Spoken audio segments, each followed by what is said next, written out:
네, 아마 투자 고민이 많을 것 같은 시장 상황입니다. 오늘 여러분들의 투자 고민 저희와 함께 하시죠. 아침엔 투자 허점입니다. 네, 안녕하세요. 호선입니다. 정말 고민이 깊어지고 있는 시장입니다. 네. 미국도 기술주 중심으로 좀 비교적 크게 조정이 나왔고 우리 시장 사실 미국 시장보다 문제죠. 네, 지금 계속해서 좀 약세를 보이고 있는데 낙폭을 좀 줄였지만 그래도 약세입니다. 1%대 각각 약세를 보여주고 있는데 계속 좀 약하네요. 우리 시장이. 아, 허잼 살려줘라고 지금 댓글이 올라오고 있는데 진짜 좀 살려주세요. 왜냐면 저는 이제 미국과 한국의 포트폴리오가 좀 나눠져 있는데 한국 쪽은 거의 이제 그래요? 몇 프로 안 남았습니다. 뭐 정리를 했다는 말이에요? 이제 마이너스로 가는데 정말 간당간당 오늘 내려갈 수도 있어 진짜. 밧줄 좀 내려주세요, 여러분들. 그런 분들 여러분들 저보다 안 좋은 상황이실 수 있지만 저는 시드가 워낙 작기 때문에 그래도 요즘에는 진짜 무슨 재미로 시장을 봐야 되지 하는 고민들. 왜냐면 러우 전쟁이 끝날 수 있을까? 잭슨홀에서 어떤 이야기가 속 시원하게 나올 수 있을까? 저는 아닐 것 같거든요. 그래서 굉장히 좀 방향성도 못 잡겠고 종목도 못 고르겠고 이럴 때 수요일이잖아요. 또 투자 아이디어 점검을 좀 해봐야죠. 이분의 바지가랑이를 제가 바지 벗겨질 때까지 잡아보도록 하겠습니다. 정우창 부장님 어서 오세요. 나오시죠. 안녕하세요. 네, 안녕하십니까? 네, 안녕하세요. 좀 잡을게요. 아유, 너무 멀어가지고 지금 잡을 수가 없을 것 같은데. 오늘 허심탄회하게 한번 이야기해 보시죠. 그러면은 이렇게 이야기를 좀 시작을 해볼게요. 어차피 오늘 해외, 국내도 좀 봐주실 텐데 그동안 우리 시장 좀 이끌었던 게 우리가 조방원이라고 해가지고 조선, 방산, 원전 이렇게 이야기를 했었었는데 방원이가 진짜 지금 거의 속을 썩인다 싶을 정도로 러우 전쟁 종식 때문에 방산 힘 잃는다고 얘기를 하고 원전은 지금 사실 확인을 조금 해봐야겠지만 체코 원전 수주 관련해가지고 논란이 엄청 크게 일고 있습니다. 어떻게 봐야 될까요? 갖고 계신 분들. 갖고 계신 분들? 지금 사실 시장에서 요게 중요한 것 같아요. 지금 분위기 쌓여졌잖아요. 그래서 이제 본인의 포트폴리오를 정말 냉정하게 점검을 해보셔야 될 것 같아요. 그래서 정말 자신이 있다. 이거에 대해서 나는 확신이 있다. 그러면 오케이 홀딩. 근데 누구 말을 듣고 샀다. 조금 애매하다. 이러면은 그거는 이제 비중을 조금 기계적으로 축소하고 대응을 해야 되고요. 이게 굉장히 슬픈 내용이지만 한국과 미국의 주도주에는 또 차이가 있습니다. 미국의 주도주는 정말 죽었다가도 결국은 살아납니다. 결국은 살아납니다. 보시면 넷플릭스가 아마 고점 대비 한 80% 넘게 빠졌었고 메타도 마찬가지고 테슬라도 한 75% 빠졌었고 근데 다시 정고점 부근 오고 돌파하고 하잖아요. 근데 한국의 주도주는 역사적으로 이 끝이 안 좋아요. 안 좋다. 우리 딱 기억해 보시면 최근에 2차 전지도 있었고요. 예전에 제가 좀 옛날 얘기라서 죄송하지만 차화정 있었고 그 다음에 BBIG라고 해가지고 또 코로나 때 한참 날렸었던. 그러니까는 이제 수익률을 위해서 한국의 주도주를 매매해야 되는 건 맞지만 또 이게 되게 양날의 칼날이기 때문에 추세가 이탈되거나 노이즈가 나왔을 때는 대응을 좀 빨리 해야 된다. 이렇게 좀 말씀드리고. 그렇군요. 방산 원자력 제가 지금 정확하게 아는 건 아니라서 그 섹터에 대해서 이렇게 이런 구체적인 해답은 못 드릴 것 같아요. 그건 죄송합니다. 그래요. 제 고민이었습니다. 그래도 삼성전자가 0.7%대 상승 쪽으로 지금 조금 굳건하게 지켜주면서 지수 낙폭을 좀 줄이곤 있는데 어쨌든 좀 지켜봐야 될 것 같아요. 지속적으로 좀 약세를 보이고 있는 시장이어서요. 자, 시작해 보겠습니다. 부장님의 시그니처 소개하고 좋습니다. 진짜 30초만 하겠습니다. 자료 띄워주시면요. 제가 이제 해외 주식 전문 PB로 좀 포지셔닝 하고 있는데 요새는 또 이제 국내 증시 저도 어느 정도 좀 좋게 보고 있거든요.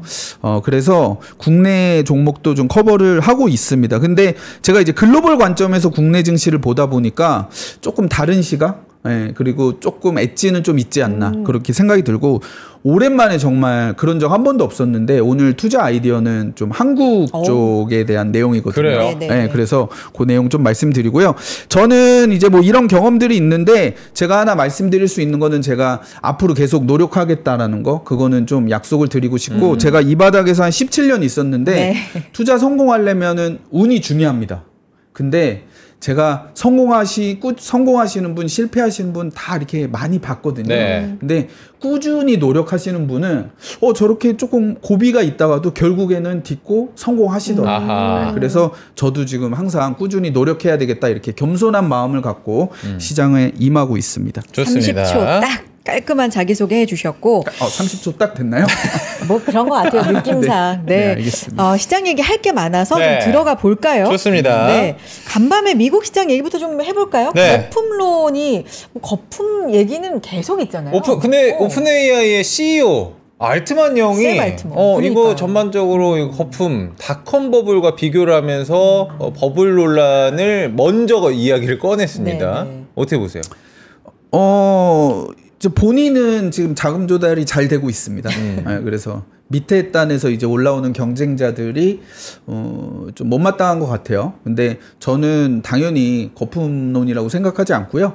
지금 실제로 IT나 이런 쪽에서 활용하시는 분들 이야기를 들어보면은 정말 AI가 굉장히 효율적이고 효과적이고 그리고 증시에서 흐름을 봤을 때도 지금 미국의 AI 관련 기업들이 실적이 잘 나오고 있잖아요. 네. 그리고 뭐 엔비디아를 필두로 제가 말씀드린 뭐 메타나 마이크로소프트 다 AI 쪽에 실적이 나오고 밸류에이션도 어느 정도 좀 합리화되어 있기 때문에 뭐 이런 거품 논란이 뭐 계속 뭐 있다 없다 하다가 하면서 이렇게 오르락내리락 하겠지만 AI는 좀 가능성이 아직도 많고 저는 거품이다 뭐 이렇게 생각을 하진 않고요. 근데 이제 시장이 이제 많이 하락을 했으니까 이게 되게 시장이 되게 많이 하락했다 이제 끝났냐?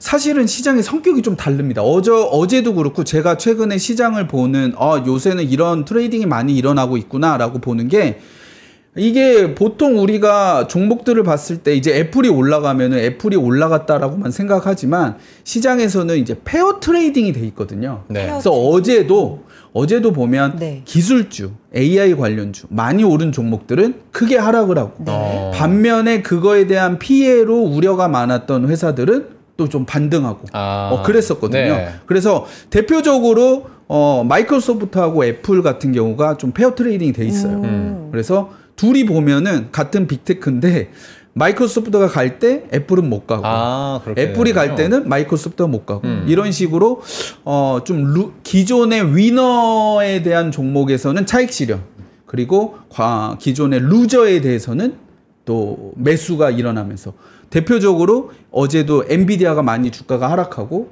그동안 루저였던 또 인텔이 올라오잖아요. 그런 식으로 이 페어 트레이딩에서 리밸런싱이 일어나고 있다. 그래서 지금은 시장이 막 하락세로 가고 있다. 뭐 저는 그렇게 보진 않고 그런 너무 과도했던 한쪽으로의 쏠림이 좀 정상화되고 있다. 이렇게 생각을 하고 있습니다. 인텔 얘기해 주신 김에 미국 정부가 인텔 이제 지분 인수 요 소식 뭐 7% 그렇죠. 가까이 어제 네. 같은 시장에서도 올랐는데 아니, 삼성전자 지분 매입검토 좀 뭐 요런 뭐 물론 소식이긴 하지만 네. 로이터 보도긴 하지만 요런 이슈도 있어요. 지금 미국 정부가 뭔가 지분을 근데 선혜 씨 이거는 그러니까 보조금 네. 줄 테니까 너네 네. 지분 줘 약간 이거 뺏어가는 느낌이기도 하고 그러니까 어떻게 해석을 해봐야 될지 잘 모르겠지만 인텔은 또 네. 자국 기업이고 우리나라는 또 다른 타국의 기업이기 때문에 이게 좀 불리할 거라는 생각도 좀 있거든요. 지금 미국이 그동안은 제가 이렇게 보니까 네. 그동안은 미국에서 생산하는 거에 대한 페이버를 주고 그 다음에 타국에서 생산하는 거에 대해서는 불리함을 주고 그런 식으로 했는데 이제는 자국에서 생산하는 기업들 안에서도 이게 본토 기업이냐 해외 기업이냐까지 좀 따지기 시작한 것 같아요. 네. 그래서 이 추이를 저는 굉장히 좀 구체적으로 앞으로 봐야 될 것 같아요. 그러니까 TSMC가 잘하고 있지만 미국에 와서 생산 시설을 늘렸잖아요. 근데 자국 기업이 아니니까 이제는 인텔한테 좀 몰아줘야 된다 이런 스탠스가 있다라고 하면은 야 이제는 앞으로 US와 non US 기업에서도 이게 분명히 좀 차이가 있지 않을까 이런 생각이 듭니다. 그리고 대표적으로 우리가 비만 치료제도 보면 일라이릴리와 노보노디스크 있잖아요. 그렇죠. 둘 다 이제 미국이 주무대로 생산 판매를 하고 있는데 실적은 굉장히 엇갈렸어요. 그래서 저도 이제 트럼프가 되고 나서 막연하게 그런 생각을 가지고 있었어요. 일라이 릴리가 더 유리하겠다. 왜냐하면 노보노는 덴마크 기업이니까. 그렇죠. 근데 이제 그런 막연한 내러티브가 이게 조금 미국이 좀 대놓고 액션까지 하고 있어서 그거를 좀 추이를 잘 지켜봐야 된다. 이렇게 생각을 합니다. 로이터 통신 보도 내용만 짧게 전해드리면 다 아시겠지만 인텔에 이어서 마이크론 또 미국에 공장 있는 삼성전자, 뭐 TSMC 투자할 계획이다. 그렇죠. 뭐 이런 보도가 지금 나왔습니다. 네. 이건 좀 지켜봐야 될 것 같고. 계속해서 네. 미국 시장 8월 흐름부터 한번 살펴보고 가도록 하겠습니다. 자료 오늘 많이 가져오셨다고 하니까 네. 저희가 쭉쭉 한번 따라가 보겠습니다. 네. 미국 시장 흐름이 8월에 대해서 굉장히 걱정 많이 하고 계시잖아요. 맞아요. 8월, 9월. 제가 유튜브에서 미국 증시, 뉴욕 증시 검색하면 뭐 80% 빠질 수 있다. 유동성이 붕괴가 된다. 9월 하락은 확실하다. 뭐 이러면서 그런 제목들이나 썸네일이 많아요. 네. 그래서 물론 그런 최근에 이제 증시가 4월부터 많이 올라서 그런 피로감이 있는 거 저도 인정을 하는데 네. 다 이제 같은 말을 할 필요는 없을 것 같아요. 그래서 이렇게 하락에 대한 리스크나 위험에 대해서 많이 걱정을 할 때 그래도 이런 부분은 좋은 점이 있다라고 그런 부분은 좀 제가 말씀드려야 될 것 같고 저는 여전히 8월 달에도 시장이 좀 빠졌을 때 미국 주식 확대할 기회다 좀 이렇게 생각을 하고 있습니다. 네. 지금 뭐 일부 우리 채팅창에 남겨주시는 네. 의견이 미국 시장은 이렇게 빠질 때 줍줍을 좀 해야 될 때라는 그러니까. 의견들이 좀 있고 공포에 산다. 뭐 한국 시장은 도망가야 될 때 뭐 이런 의견들이 있어서 뭐 일부 남겨주시는 분들의 의견이지만 네. 이게 투심 아닐까 싶기도 하고 오늘도 개인 분들이 많이 팔거든요. 그러니까요. 네. 이런 뭐 부분도, 저마저도 지금 네. 고민을 굉장히 하고 있다고 대기실에서도 손이 나간다고 막. 내 손을 지금 잡고 있어. 그러니까. 지금 팔고 싶어 미치겠는데 약간 네. 이런 고민을 하고 있는데 자 그럼 9월 금리 인하 이야기 한번 맞아요. 해볼까요, 선혜 씨? 금리 인하는 어떻게 되는 거예요? 그러니까 금리 인하가 지금 시장에 굉장히 중요한 역할을 좀 그렇죠. 하고 있는 것 같습니다. 네. 최근에 증시가 그래도 성장주 위주로 조금 하락을 했던 이유는 사실 지금 어제 기준으로 제가 자료를 만들면서 패드와치 기준으로 이제 금리 인하 확률이 한 83%다라고 했었는데 네. 이게 뭐 얼마 전까지 95% 거의 100% 가까이도 됐었고 사실 B컷 이야기도 우리가 위스퍼 컨센서스라고 하잖아요. 네. 그래서 사실 시장에서는 내심 B컷을 하지 않을까 이렇게 기대를 했었는데 뭐 지난주에 뭐 PPI라든가 뭐 이런 경제 지표들을 보니까 이거 좀 B컷은 좀 힘들겠구나 이런 컨센이 되면서 금리 인하 기대감이 좀 과도했다가 조금 정상화되면서 시장이 좀 조정을 좀 받은 것 같고요. 하지만 여전히 9월달 금리 인하 가능성은 저는 굉장히 높다라고 생각을 하고 있습니다. 그러면은 뭐 25p 인하 정도로 맞습니다. 네. 네. 비컨 얘기를 이제 베센트 장관도 하면서 네. 기대가 좀 있었는데 네. 이 부분은 사실 시장 전반적인 컨센은 요건 좀 과하다라는 인식이 좀 있었잖아요. 예, 네. 그리고 뭐 지난주에 PPI 네. 발표가 확실하게 그러니까요. B컷은 너무 나갔다. 그렇죠. 이렇게 생각을 할 수 있었던 거죠. 좋습니다. 그러면은 네. 금리 인하 그리고 여기에 미국의 감세 정책, 관세 부과 이것까지 해가지고 베센트 재무장관이 관세 수입 3천억 달러 넘을 것이다. 이걸로 부채 갚고 우리 미국민들에게 나눠줄 예정이다. 뭐 이런 얘기도 하는데 자 그렇게 되면 금리 인하고 여기에다가 감세, 관세 이게 합쳐지면 어떤 효과가 좀 나타날까요? 예, 우선은 금리 인하는 분명히 뉴욕 증시, 미국 증시에 저는 이제 호재라고 생각을 하고요. 그 다음에 이제 감세 정책에 대한 내용이 지금까지는 좀 부각이 되지 않았잖아요. 네. 근데 저희가 한번 생각을 해보시면 관세는 미국과 수출 기업들 그리고 소비자, 생산자, 유통업자 이렇게 나눠서 피해를 받죠. 네.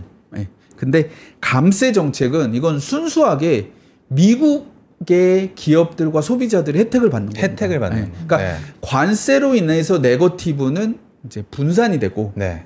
감세로 인한 베네핏은 미국이 다 취하는 거잖아요. 그러니까 관세와 감세가 상쇄될 때 이제 미국 입장에서 보면은 결국 합산되면 플러스다, 포지티브하다 이렇게 말씀을 드릴 수가 있는 거죠. 그리고 관세 수입으로 지금 감세에서 세금을 적게 걷는 거를 어느 정도 대부분 충당할 거다 이렇게 보고 있어요. 네. 그래서 결국은 이런 앞으로는 관세에만 우리가 투자자들이 좀 집중을 했다면은 앞으로는 이 감세 정책에 대한 효과가 계속 나오면서 미국 증시에는 좀 우호적으로 좀 작용할 수 있다. 저는 그렇게 생각을 하고 있습니다. 경제는 지금 괜찮아요. 뭐 성장률이라든가. 네. 그러니까 우리가 네. 경제에 대한 부분도 이렇습니다. 네. 사실 우리가 GDP now가 어떻게 보면 미국 경제의 실시간 지금 GDP 전망치인데, 네. 뭐 우리가 뭐 고용 지표가 어떻다, 뭐 소비자 물가가 어떻다, 그 다음에 개인 소비가 어떻다 이런 거 이야기하지만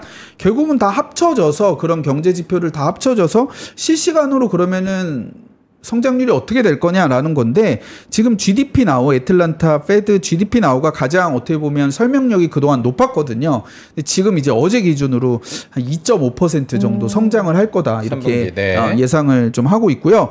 사실 2분기에는 저희가 3% 성장했거든요. 네. 근데 1분기도 그렇고 요새 트렌드가 미국의 1분기, 2분기 다 이 GDP now가 예상하는 것보다 더 잘 나왔습니다. 아, 그래요? 네, 실제는 더 잘 나와서 지금 GDP now가 2.5%를 전망을 하고 있는데, 네. 이게 이제 계속 변하거든요. 이제 9월까지 계속 변하는데 과연 GDP는 어떻게 나올지 제가 봤을 때는 적어도 침체랑은 좀 거리가 멀다. 안정적인 성장을 미국은 지속하고 있다. 이렇게 생각을 합니다. 그래서 이제 이어서 말씀을 드리면 네.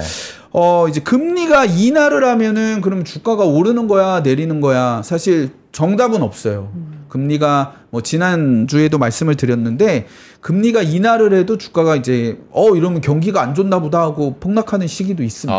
근데 이렇게 연준이 금리를 인하하는데, 아까 제가 보여드렸다시피 미국의 경제 성장률 전망치는 굉장히 견조하잖아요. 네. 그리고 기업의 이익도 굉장히 좋았죠. 2분기도 좋았고 3분기에 대한 전망치도 좋았고, 그리고 전체 S&P 500 EPS 컨센서스도 상향 조정되고 있는 분위기에서 금리를 인하했다라고 했을 때, 이제 과거에 이런 사례들이 있었던 겁니다. 금리는 인하하지만 경기가 침체되지 않고 확장 국면일 때, 이럴 때 증시는 어떻게 됐냐라고 봤을 때 금리 인하 후 일주일, 한 달, 세 달, 6달, 9달, 1년 이렇게 네. 봤을 때 증시의 레버리지 리턴이 이렇게 됐었다는 거죠. 그러니까 100% 좀 올랐다는 겁니다.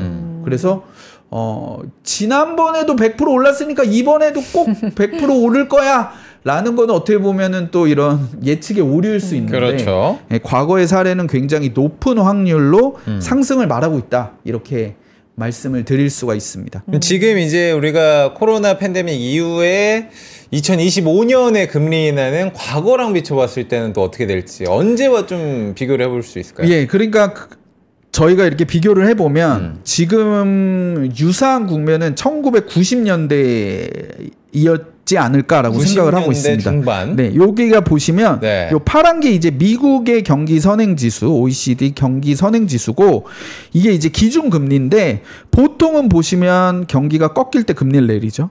경기가 꺾일 때 금리를 내립니다. 경기가 꺾일 때 금리를 내리죠. 근데 지금은 선행 지수가 올라가고 있는데 금리를 뭐 일부 내렸고 이제 더 내릴 예정이죠. 네네. 근데 이제 이런 게 과거에 이제 90년대 요때 선행주수 올라갈 때 이제 금리를 내렸었다. 요런 부분이고요. 기업이익 관점에서도 그렇습니다. 기업이익 관점에서도 요게 파란색이 기업이익이고 빨간색이 기준금리인데, 이익이 좀 꺾일 때 금리가 내렸죠. 이익이 꺾일 때 금리가 내렸죠. 이익이 꺾일 때 금리를 내렸는데 지금은 이익 전망치는 올라가고 있는데 금리를 내리는 구간이다. 그러니까. 예. 그래서 경기도 견조하고 기업의 이익도 괜찮은데 금리를 내린다. 요 때는 이제 90년대 중반과 비슷하다. 근데 저희가 뭐 잊지 말아야 될 게, 미국 증시의 가장 골든타임, 황금기, 주가가 가장 많이 올랐던 시기는 95년부터 99년까지였습니다. 내가 이제 인터넷 닷컴. 네. 뭐 지금은 이제 버블이라고 하지만 네. 그때 기술 혁명이 지금까지 이어져서 뭐 인터넷도 쓰고 모바일도 쓰고 하는 거잖아요. 근데 지금 또 비슷하게 AI 혁명 이렇게 비슷해서 90년대 중반과 좀 비슷하지 않나. 근데 왜 주가는 요새 떨어지는 거야? 이렇게 말씀하셨는데 그때도 중간중간 주가는 뭐 10에서 15% 조정 구간이 계속 있었습니다. 중간중간? 네, 자연스러운 현상이다 이렇게 말씀을 드리겠고요. 경기 괜찮은데 그러면 인하한다. 이게 보험성. 네, 보험성 금리하고 그럼 보험성 금리 네. 인하를 했을 때 과거에는 어땠냐? 조금 네. 더 구체적으로 말씀을 드리면 최근 사례만 좀 보겠습니다. 95년, 98년, 2019년 이렇게 봤을 때 위험자산 선호가 좀 강화가 됐었고 주가는 1개월, 3개월, 6개월 봤을 때 주가는 올랐었다. 근데 우리가 또 이렇게 생각을 하잖아요. 금리가 인하하면은 그러면 금리도 내려가겠네. 이게 어떻게 보면 되게 뻔한 내러티브인데 네. 그렇지는 않았다. 네. 저 금리라는 건 어떤 거예요? 금리는 제한적 하락? 그러니까 기준금리가 아니라 네. 우리가 대표적으로 뭐 10년물 금리 뭐 이런 식으로 네. 저희가 지표물이 되는 네, 시장 금리가 있잖아요. 네. 미국은 보통 국채 10년물 금리고 네. 우리나라는 뭐 국채 3년물 뭐 이런데 금리는 제한적으로 하락을 했습니다. 금리가 이제 뭐 기준금리가 내려가면 결국은 금리도 하방을 받을 수가 있는데 실제 금리는 좀 제한적으로 하락을 했다. 그래서 이제 금리를 내릴 거니까 이제 장기채 ETF 뭐 요런 거 이제 2배, 3배짜리도 있더라고요. 그런 거 이미 작년 금리나 사이클 때 그렇게 베팅했다가 손실이 좀 많이 나셨어요. 그러니까요. 네. 좀 맞진 않았다. 요거를 제가 작년에 방송을 했으면은 그런 일이 없었을 텐데 조금 아쉽습니다. 네. 그리고 두 번째는 네. 금리를 인하했을 때 의외로 대형주가 조금 강세를 또 보였었고요. 그다음에 지금은 로테이션 일어나고 있어요. 시장에서. 네. 성장주, 매도, 가치주. 그러니까 어제도 증시가 결국은 빅테크가 시장에 차지하는 비중이 높다 보니까 증시가 많이 하락했지만 네. 어제 가치주들이나 뭐 제가 지난주에 나와서 말씀드린 뭐 리츠라든가 이런 거 다 올랐습니다. 네. 여기서 잠깐 자기 자랑해서. 네. 네.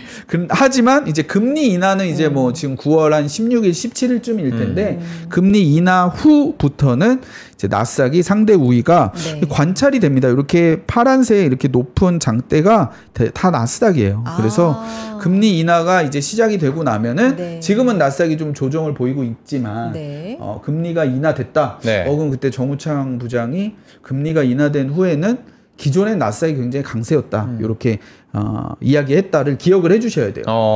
근데 보세요. 금리 인하하기 전에도 나스닥이 계속 올라. 근데 금리를 인하하고도 또 나스닥이 올라. 그러기는 어렵죠. 그러기 그러니까 어렵다. 더 올라가려면 룸을 만들어야 될 거 아니에요. 그래서 지금은 금리 인하 전까지는 좀 올라갈 룸을 좀 만드는 시기가 아닌가 이렇게 생각을 합니다. 전 지금 손 모으고 듣고 있어요. 제발 좀 그렇게 됐으면 좋겠다는 생각이 있는데 미국 좀 비중도 많아요? 조금 있어요. 네, 좀 있습니다. 근데 마음이 어때요? 마음이? 국장과 미국장이 같이 조정을 받을 때 마음은 저는 국장이 더 아파요. 국장이 더 아픕니다. 왜냐하면 저랑 좀 친한 애들 같아요. 국장은. 오래 봐왔고 이 종목 자체가 나한테 익숙하고 약간 그런 느낌인데 부장님 보통 금리 인하하면 근데 민감하게 반응하는 게 중소형주다라고 이야기를 많이 하기 때문에 중소형주 랠리 벌써부터 기다리시는 분들이 계시거든요. 근데 방금 장표에서는 대형주가 좋다라는 게 저는 조금 이해가 덜 가서 조금만 더 설명을 해주시면. 뭐 그럴 수 있는데 지금 아까도 이야기했듯이 좀 보험성 금리 인하 국면에서는 어떻습니까? 시장 금리가 그렇게 많이 내려가지 않았다는 거죠. 그래서 기준금리 내리면 시장 금리도 많이 내려가서 기업들의 조달 금리도 많이 내려갈 거다. 사실 우리가 기업들이 채권 발행을 할 때는 뭐 기준금리로 발행하진 않아요. 네네. 지표물에서 스프레드를 벌려서 하기 때문에. 네. 근데 이제 소형 기업들 같은 경우는 뭐 부채 비율도 높고 자금 조달이나 채권 발행 이게 중요한데 금리가 이제 많이 내려가면 소기업들이 좋아지겠구나. 이렇게 생각을 하지만 근데 실제 금리가 그렇게 많이 하락을 하지 않았다. 보험성 금리 인하 국면에서. 그래서 초기에는 이제 그런 반응으로 중소형주가 강할 수 있지만 지속되긴 어려웠다. 이렇게 좀 말씀을 드리겠습니다. 그리고 그렇군요. 이렇게 시대적인 또 이런 흐름인 것 같아요. 뭐냐면은 네. 지금은 이제 점점 작은 회사들이 우리 주변에 봐도 잘 되는 경우가 있어요. 거의 정말 큰 회사에서 경험을 많이 갖고 맨파워가 높은 사람들이 작은 회사를 차렸다라고 했을 때는 되지만 우리가 이런 식당이나 어떤 뭐 이런 잘 가는 상점이나 이런 걸 봐도 더현대 굉장히 잘 되잖아요. 그런데 전통시장은 잘 안 되잖아요. 이런 게 어떻게 보면 다 쏠림 현상이 심하잖아요. 그런 것들을 우리가 투자에서도 좀 인정을 해야 될 것 같아요. 제가 지난번에 한번 말씀드렸는데 투자는 응원하는 마음으로 하면 안 되고 강한 쪽에 있어야 되는데 네. 중소형주는 그래서 제가 봤을 때는 좀 트레이딩용으로 하고 홀딩이나 비중을 높게 가져가는 거는 미국 증시에서는 나스닥 성장주가 좋을 것 같다 이렇게 말씀을 드리겠습니다. 알겠습니다. 정우창 부장님 나오실 때마다 이제 한 2, 3주 전쯤이었나요? 아버지로 삼고 있는 교본 같은 투자의 어떤 책을 그렇죠. 소개를 해주셔서 그게 굉장히 뭐 도움이 많이 되셨다는 분들도 있고 그래서 그럼 어머니는 누구예요? 라는 질문 심심치 않게 있었거든요. 박신영 씨 노래가 있죠? 어머님이 누구니? 어머님, 그런 느낌인가? 오늘 드디어 소개해 주셨어요. 네, 그래서 오늘 뭐 책을 좀 소개를 해드리도록 하겠습니다. 제가 책을 약간 저도 좀 오타쿠 기질이 있어요. 그래서 지금은 이제 주식에 대한 굉장히 좀 파고 제가 사실 휴일에도 좀 편하게 쉴 때도 주식 유튜브 보거나 뭐 보고서 보거나 그런 거 봐요. 또 홈페이지 가서 뭐가 잘 팔리고 있나 이런 거 확인하거든요. 약간 덕업 일치사례 아니에요? 뭐 별다른 취미도 없고 그냥 주식만 좋아하는 그런. 근데 뭐 저기 뭐 굿즈라든지 애니라든지 이쪽도 좀 약간 상당하시잖아요. 오타쿠 기질이 있어서 그런데 그래서 주식도 한번 제가 대리에서 과장 넘어가는 그런 30대 초반에 책을 정말 많이 봐봤어요. 정말 뭐 그래프 책부터 해가지고 다 봤는데 제가 이제 딱 2권만 남기고 나머지 책은 이제 굳이 볼 필요 없겠다라고까지 생각을 했고 그 중에 이제 하나 이제 지난번에 소개해드린 책은 조금 어려워요. 그리고 조금 전문적인 부분이 있어서 근데 이제 월가의 영웅이라는 피터 린치가 쓴 책은 우리 일반인들이 이거를 교본으로 삼고 투자하시기에는 굉장히 좋은 책이다 라고 좀 말씀을 드리고 피터 린치는 1977년부터 1990년까지 마젤란 펀드를 피델리티 자산운용에서 운용을 했었어요. 근데 13년간 평균 수익률이 이제 29%였고, 그다음에 연간 매년, 연간 이제 이걸 평균화한 거죠. 뭐 어떤 애는 50%하고 어떤 애는 뭐 15%하고 그런 적이 있었겠죠. 근데 한 해도 손실을 본 적은 없어요. 1월 1일부터 말일까지. 그래서 초기에 투자를 하셨다면은 한 피터 린치한테 맡겼다면 이제 원금의 20배 이상이 좀 불어났을 거다. 이렇게 생각을 하고요. 근데 하지만 여기서 또 반전이 있어요. 근데 가입자의 절반은 이 마젤란 펀드의 가입자의 절반은 손실을 봤다라고 합니다. 왜 그렇죠? 그냥 따라만 가면 되는데? 그렇죠. 지금도 우리가 이 시장의 업앤다운에 의해서 마음이 많이 흔들리잖아요. 코스피 5천 간다더라 이러면서 또 덥석 샀다가 이제 또 3천 깨진다더라 이래서 또 팔고 그러니까 시장이 좋을 때 들어왔다가 또 시장이 또 많이 떨어져서 공포 있을 때 환매를 많이 하셨다는 거죠. 그래서 그 1년을 진득하게 못 들고 있었던 거죠.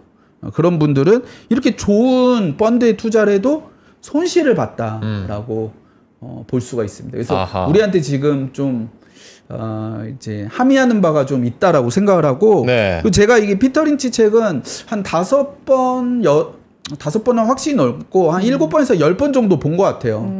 보면서 이제 주요 문구들도 제 핸드폰에 다 메모가 돼 있어서 좀 시장에 대해서 힘들 때 저는 계속 틈틈이 보는데 그걸 또 보시는구나. 그래서 이제 현 시대의 피터 린치 라고 뭐 생각을 해도 저는 뭐 무리가 아니다라고 저는 저를 평가를 합니다. 뭐 그렇게 방향성을 가지고 가시려고 하는 거고. 그래서 이런 구간이면 피터 린치는 어떻게 했을까 이렇게 생각을 해보는데 그거를 좀 오늘 소개를 해드리도록 좋아요. 하겠습니다. 좋습니다. 다음 장이죠. 그래서 8월 9월에 주식시장이 좀 하락에 대해서 피터 린치는 어떻게 생각하냐라고 물어봤다면 피터 린치는 아마 이렇게 대답을 했을 겁니다. 누가 시장을 예측을 한다면 나는 귀를 기울이는 대신에 이제 코를 골았을 거다. 왜냐하면 나는 시장 예측을 믿지 않기 때문이다라고 해요. 그래서 주식 투자로 이제 돈을 벌려면 우리 허앵커님 주가 하락에 대한 두려움 때문에 주식 시장에서 서둘러서 빠져나오지 않아야 된다라는 거고요. 그리고 이게 되게 중요합니다. 뭐냐면은 시장은 투자와 아무 상관이 없다라고까지 좀 이야기를 했어요. 내가 주식에 투자를 하면서 성공하고 실패하는 거에 시장은 상관이 없다. 이것만 네가 이해를 해도 이 책값은 번 거다라고 책 초반에 이야기를 해요. 시장과 투자가 어떻게 상관이 없습니까? 진짜 그런가? 그래서 제가 예를 들어볼게요. 제가 좀 항상 최애하는 주식 중에 하나입니다. 넷플릭스. 네. 자, 4월 달에 미국 증시 굉장히 많이 빠졌잖아요. 네. 그때 22% 올랐어요. 1번 4월입니다. 그러니까 내가 넷플릭스를 투자하면서 이게 트럼프 관세 때문에 이거 안 되겠어.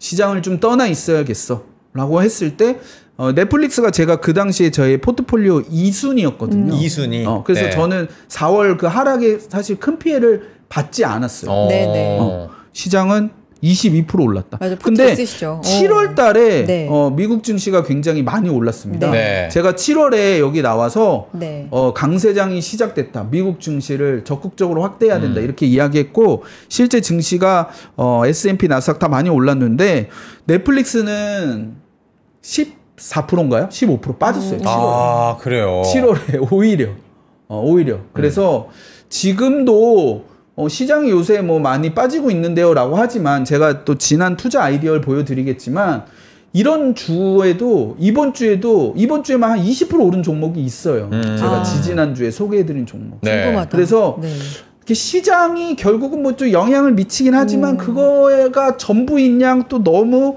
이렇게 매달리지 말라라는 거를 좀 말씀드리고 피터 린치는 오히려 아무 상관이 없다라고 이야기를 했었고요. 제가 좀 첨언을 하자면 이렇습니다. 경제 전망이 사실 맞추기가 굉장히 어려워요. 그렇죠.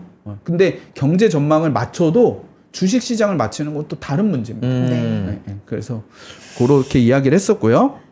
알겠습니다. 자, 그래도 네. 요런 질문이 있을 수 있죠. 네. 그래도 지금 불안하니까. 그래, 잠깐 뺐다가 우리 허행건 다시 들어가면. 잠깐 뺐다가 더 밑에서 들어가면 다시 되지. 사면 어떡하냐. 그래서 이 피터 린치는 이 주식을 투자하면서 너무 많은 것을 계산을 하다 보면은 좀 손해를 보는 경우가 많다라는 거죠. 그러니까 저는 사실 그렇게 생각해요. 주식을 하면서 주식으로 돈을 버는 거 좋은데 시장이 하락할 때는 좀 빠져 있다가 올라갈 때만 내가 딱 넣고 그 너무 얌체적인 생각이 아닌가. 네. 그래서 어떻게 보면 투자는 그 기업과 동행한다라고 하잖아요. 근데 내가 결혼을 했어. 근데 남편이 사업이 잘 안 돼. 이때는 이혼했다가 남편이 또 사업이 잘 되는 것 같네. 이게 너무 좀 극단적인 얘기는 하지만 그래서 희노애락을 또 같이 해야지만 시장의 그 달콤한 열매를 또 제가 그 혜택을 볼 수 있는 거거든요. 좀 그렇게 생각을 하고 그래서 피터 린치는 최적의 투자 시점을 연구하면서 주가가 오를 거라 확신이 들 때 시장에 들어갔다가 시장이 이제 아닌 것 같아라고 해서 이제 빠져나오는 사람보다는 오히려 경제와 시장 상황에 무심한 채 계획에 따라서 좀 장기적으로 투자하는 사람이 더 좋은 성과를 얻는다. 이렇게 좀 이야기를 했습니다. 그러니까 제 얘기를 하나만 소개해드리면 제가 액티브하게 주식을 발굴해서 사고 팔고 하고요. 반면에 50% 제 자산은 미국 인덱스를 투자해요. 그래서 연초에 1월 1일에 연금 계좌의 그 소득 공제 한도를 그냥 넣습니다. 무비판적으로. 근데 올해 어떻게 했냐? 그렇게 넣었죠. 근데 4월에 급락했잖아요. 그때 이렇게 시장이 많이 떨어졌을 때는 미국 시장의 복원력을 믿고 이제 분할로 더 들어갔었거든요. 그런 식의 그냥 계획을 세워서 장기적으로 투자하는 게 성과가 더 좋다. 이렇게 너무 얌체같이 좋을 때만 시장에 있다가 빠진다고 하니까 뭐 팔고 요렇게 하는 거.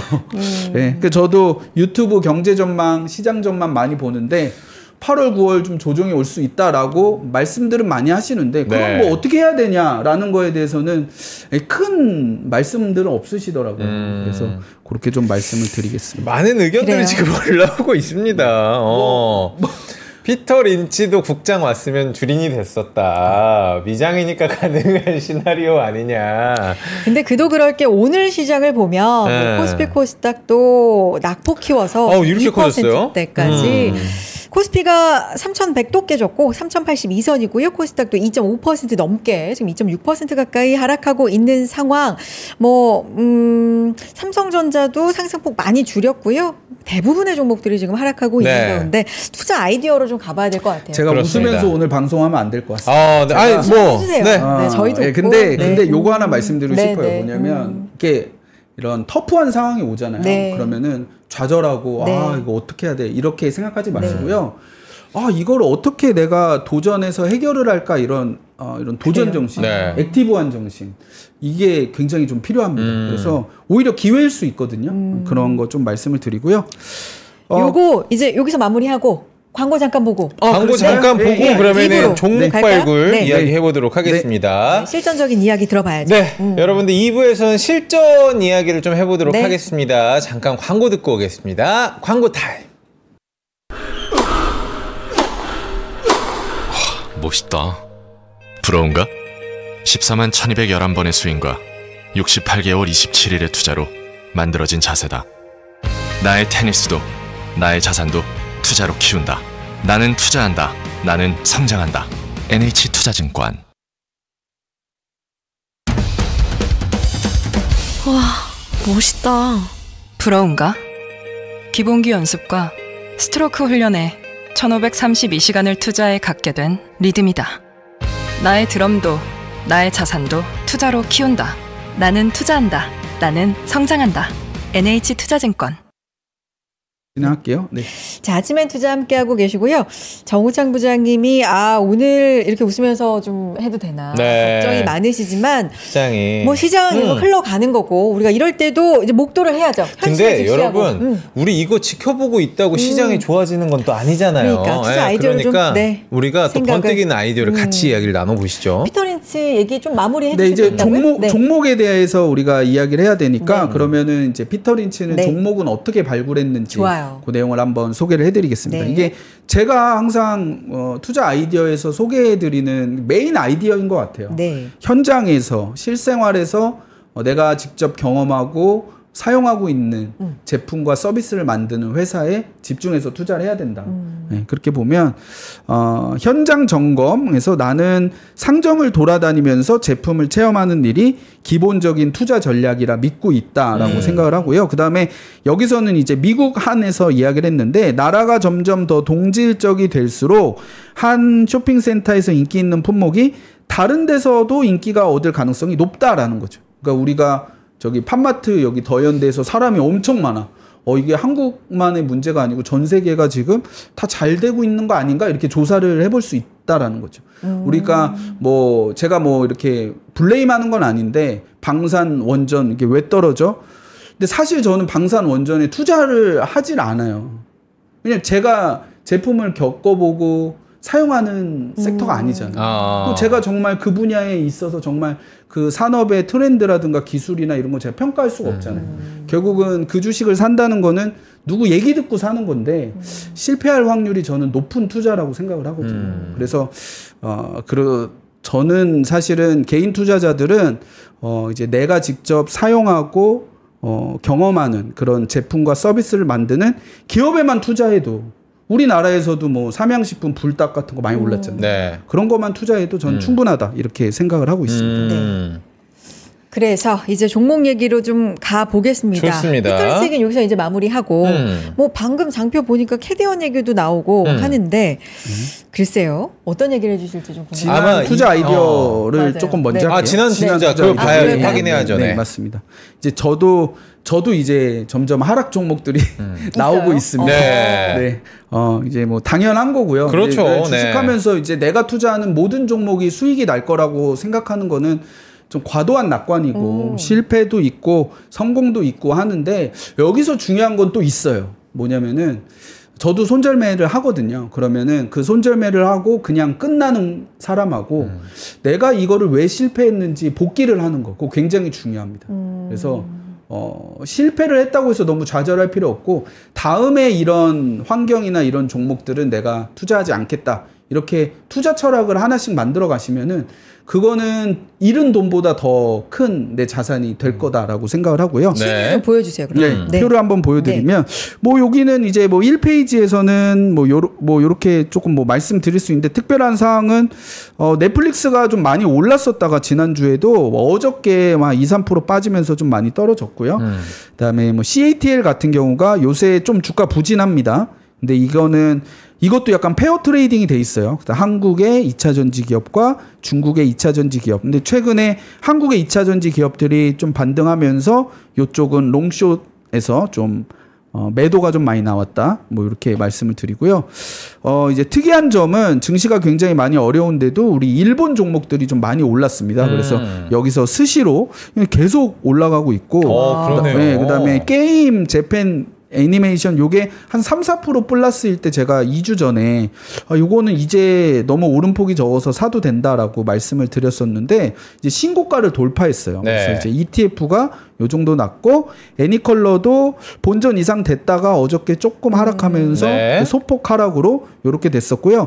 특이 사항은 뭐 팜마트도 이번 주에 좀 올라왔었고요. 그다음에 퍼스트솔라라는 기업이 있는데 이 기업이 태양광이 이제 16% 올랐습니다. 네네. 그래서 어저께 하락을 반영해도 플러스 16%가 되면서 제가 이제 이런 미국의 전력 부족에 관련해서 이제 원전이나 다른 기타 종목들은 좀 주가 많이 올랐으니 태양광도 이제 한번 지켜보자라고 말씀을 드렸는데 그런 것들이 좀 반영이 된 것 같아요. 실제 태양광 관련된 법안이 구체화되면서 우려했던 것보다 그 정도는 아니네라고 하면서 이제 올라갔고 원천적으로 실적이 좋은 펀더멘털이 좋은 기업이었고요. 그다음에 이제 메타나 마이크로소프트도 이제 어제부터 해서 최근에 이런 기술주의 매도 흐름에 좀 자유로울 수 없었다. 이렇게 말씀드리겠습니다. 이게 오늘 간밤까지 어저께 종가를 다 반영한 그래요. 거예요. 어저께 종가고 어저께 제가 여기 와서 작업을 네. 하거든요.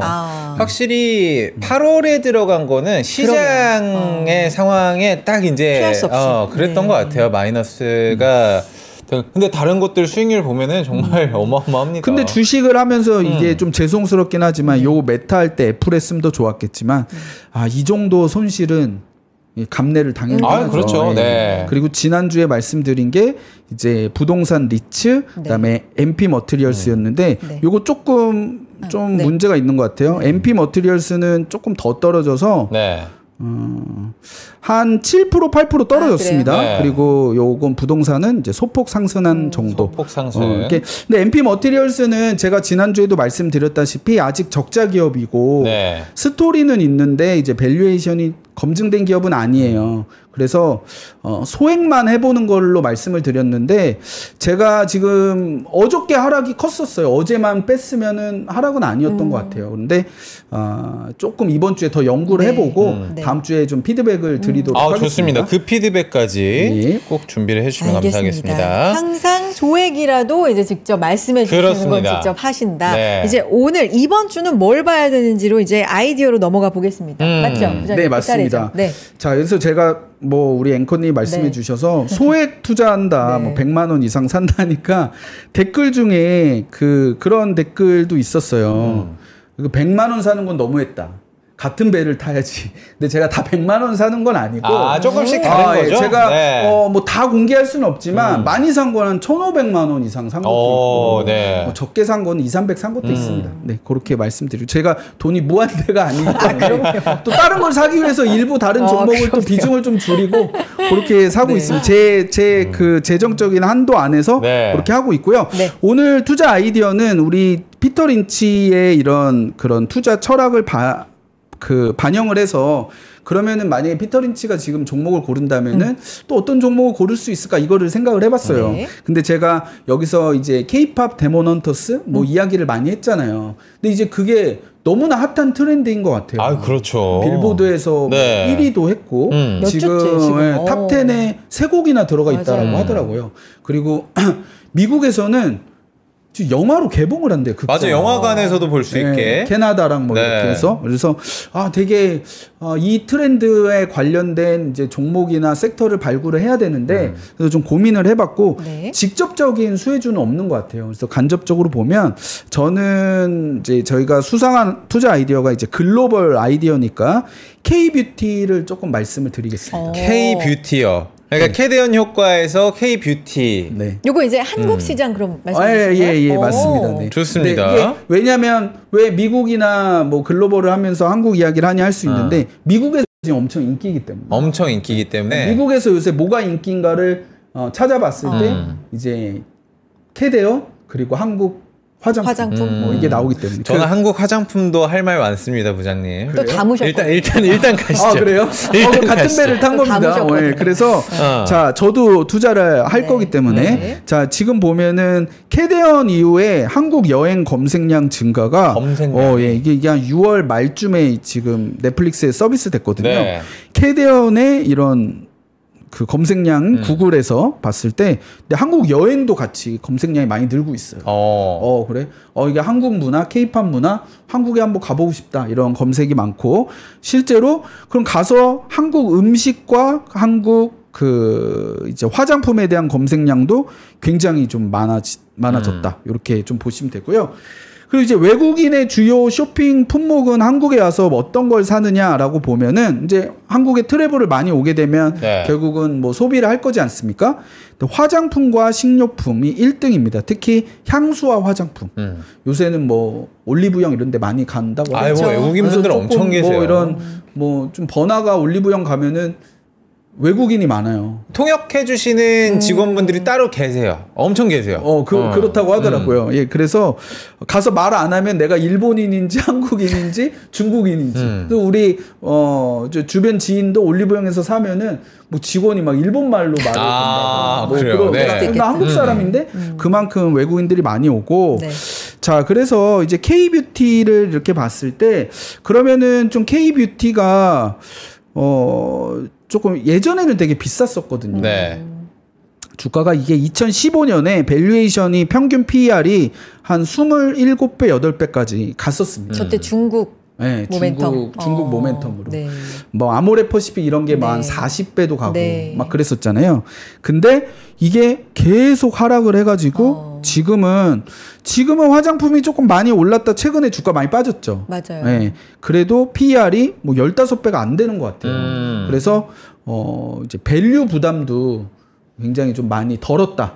이렇게 해서 그리고 실제로 제가 뭐 최근에 미국 다녀온 지인하고 이야기를 해봤는데 난리야 한국 화장품 난리라고 뭐 이런 이야기를 실제로 들었어요. 그래서 이게 굉장한 지금 트렌드고 저는 오히려 중국에서 잘 될 때보다 미국이나 지금 유럽에서 잘 되거든요. 저는 오히려 더 프리미엄을 줘야 된다라고 생각을 합니다. 왜냐하면 중국은 어떻게 보면은 우리나라의 그런 동양인 피부이고 그다음에 조금 먹힐 만한 요인이 뭐 한류가 뜨면서 이런 게 있었잖아요. 근데 이제 미국이나 유럽의 이런 메인 소비 시장에서 먹히기 시작했다라는 거는 그들을 어떻게 보면 또 더 깐깐한 소비자들이거든요.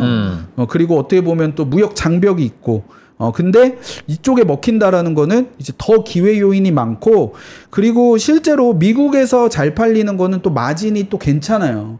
중국은 워낙 마진이 작거든요. 중국 시장은. 근데 미국 시장에서는 우리 기업이 마진을 취하기도 굉장히 괜찮다라고 해서 저는 이 K-뷰티의 트렌드가 일시적인 게 아니라 앞으로 지속될 가능성이 높다라고 생각을 합니다. 근데 다만 이제 종목을 고르는 건 좀 어려움이 있습니다. 맞아요. 네, 종목은 왜냐하면 이 화장품이라는 건 굉장히 트렌드가 빠르고 그렇죠.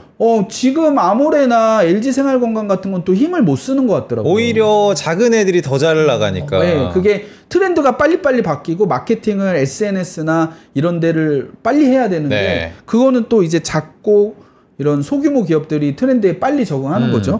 자, 그래서 제가 봤을 때는 제가 고른 거는 그냥 ETF에 투자하는 게 괜찮겠다. 타이거 화장품. 이렇게 생각을 합니다. 타이거 화장품. 그래서 뭐 ETF면 당연히 뭐 연금에서도 투자를 할 수가 있고. 그래서 이런 전통적인 K-뷰티 테마에 투자하는 좀 ETF고요. 이게 그 화장품 ETF가 우리나라에 이거 말고도 한 2개가 더 있더라고요. 근데 제가 이제 이거를 고른 거는 우선은 이제 거래량이 제일 많아요. 거래량이 제일 많고 그 다음에 좀 균등하게 종목이 한 18개 정도 되는데 균등하게 좀 배분이 돼 있다라고 생각해서 제가 이 종목 하나하나에 대한 리서치가 뭐 강하게 되어 있는 건 아닙니다. 그런데 요런 투자 비중을 갖고 투자를 할 수 있다. 그래서 최근에 뭐 많이 올랐다가 최근에 뭐 10% 이상 하락한 것 같더라고요. 그러니까요. 그래서 요럴 때 밸류에이션 부담도 사실 없고 실제로 이런 잘 되고 있는 게 이런 트렌드로 좀 반영이 되고 있잖아요. 이런 것들을 봤을 때 K-뷰티 관심 꾸준히 가져볼 만하다. 이렇게 투자 아이디어를 드리고 이런 캐대언 효과가 다른 데서 나타나는지도 한번 우리 청취자분들도 찾아보시고. 아니 있어요. 오늘 오르고 있는 게 이 장에서도 오르고 있는 게 김밥 테마가 오르고 있어요. 캐대언 때문에. 캐대언에서 우양이 지금 23% 넘게 올라가고. 캐대언에서 이렇게 초반에 이제 김밥 먹는 아예 한 입에 앙 먹는 그 김밥 문화. 근데 이건 너무 사실 저는 좀 밈이 좀 형성되어 있는 것 같긴 해서. 근데 실제로 미국에서 그런 우리 뭐라고 하죠? 밀키트식으로 김밥 판매가 많이 늘어났고 냉동 김밥이라든지 그게 지금 유통망도 확대가 되고 있고 그래서 지금 한번 아이디어를 찾아보시면 저는 이제 오늘 K뷰티를 찾았지만 아이디어를 한번 캐대언 효과로 찾아보시고 종목도 한번 찾아보시면 근데 저는 하나하나 종목을 제가 리서치할 그런 역량은 안 되기 때문에 조금 덜 먹더라도 ETF가 조금 유용한 투자 수단이지 않을까 이렇게 생각을 저도 합니다. 화장품 ETF가 더 낫겠다라는 생각을 하고는 있는데 이번에 저도 사실 화장품 관심이 좀 많았다 보니까 뭐 말씀은 제대로 못 드리겠습니다 여러분들. 아니 올리브영 가면 외국인들 그렇게 많고 우리 화장품 K뷰티 좋다 캐대언까지 붙었는데 실적 때문에 줄줄줄줄 지금 주가가 근데 제가 구체적으로 분석한 거 아니지만 이제 대부분 대표 종목들 레포트 최근 봤는데 실적은 좋았어요. 근데 기대치가 너무 높은 거예요? 기대치에 좀 미스했다라는 건데 그거는 내가 그 주식을 가져가는데 무리 없습니다. 그런 과도한 컨센서스 엔비디아도 사실 그런 위스퍼 컨센서스이 계속 있었는데 그걸 맞추느냐 못 맞추느냐로 주가가 이렇게 변동이 있었지만 결국은 절대 실적이 증가하니까 주가 계속 올랐거든요. 그래서 그런 너무 과도한 기대를 못 맞췄다라고 해서 이 섹터는 이제 아닌가 보다 그렇게 생각하실 필요 그러면 없습니다. 이제 캐대언 효과가 3, 4분기에는 더 혹시 더 많은 영향을 줄 수도 있겠다라는 생각을 하실까요? 맞습니다. 네. 지금 뭐 화장품 수출도 프랑스를 제친다 만다 이런 말이 있거든요. 지금 세계 1위로 가고 있는 K뷰티라서 좀 자긍심을 좀 갖고 투자하셔도 괜찮을 것 같아요. 알겠습니다. 또 다음 포트 이제 리뷰해 주실 땐 요게 또 담겨져 있겠네요. 타이거 화장품 이거 제가 눈여겨보도록 하겠습니다. 한번 또 따라가 보겠고요. 여기까지 듣겠습니다. 오늘 정우창 부장님 고맙습니다. 감사합니다. 감사합니다. 네, 정우창 부장님 해외 거 말고 처음 소개해 준 거 아닌가 싶기도 해요. 맞아요. 처음이었어요. 이거는 제가 더 피드백을 더 확실히 한번 보도록 하겠습니다. 자, 코스피 지수가요 2% 전후로 해서 지금 뭐 왔다 갔다 하는데 현재는 1.98% 하락이고요. 코스닥은 2.4% 하락입니다. 사실 지금 뭐 아까 재무 씨도 조방원 얘기해 줬는데 어떤 주도적인 역할을 한동안 해주던 것들이 하나하나 이제 탈락, 이게 완전한 탈락인지 모르겠습니다만 어쨌든 이렇게 되면서 어제부터도 보면 뭐 게임, 엔터, 미디어, 컨텐츠 오늘은 테마 중에 가장 상위가 김밥이거든요. 그러니까요. 그러니까 이런 식으로 움직이는 우리 시장 좀 진짜 답답하게 좀 느껴지긴 하는데 자, 오늘도 잘 마무리까지 좀 지켜보고요. 내일 오전에 또 인사드리겠습니다. 여러분 고맙습니다. 고맙습니다.